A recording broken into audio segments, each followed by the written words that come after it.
Suami sekap dan rantai istri di kandang sapi, emosi istri kerja tak izin suami.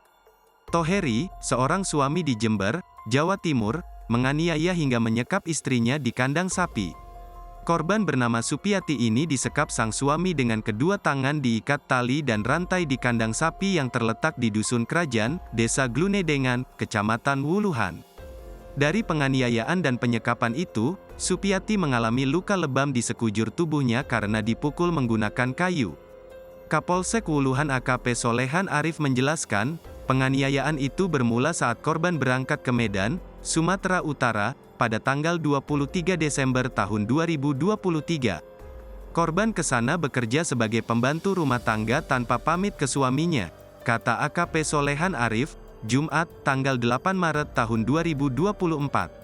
Setelah korban 2 bulan bekerja di sana, korban pulang ke rumahnya pada Senin, tanggal 4 Maret tahun 2024. Ketika pulang, suami korban marah hingga kemudian terjadilah pertengkaran.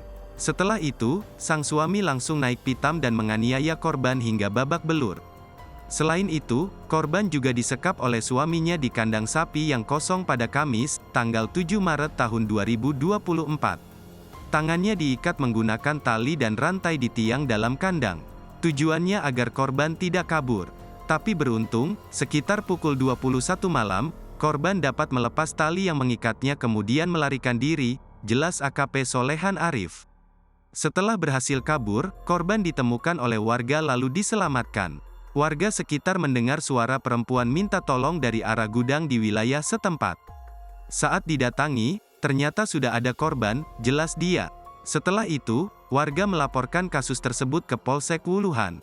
Arif menyebut, kekerasan yang dialami korban cukup parah. Sementara ini Polsek Wuluhan masih melakukan pendalaman terhadap pelaku yang merupakan suami korban ini. Download Tribun X sekarang, menghadirkan lokal menjadi Indonesia.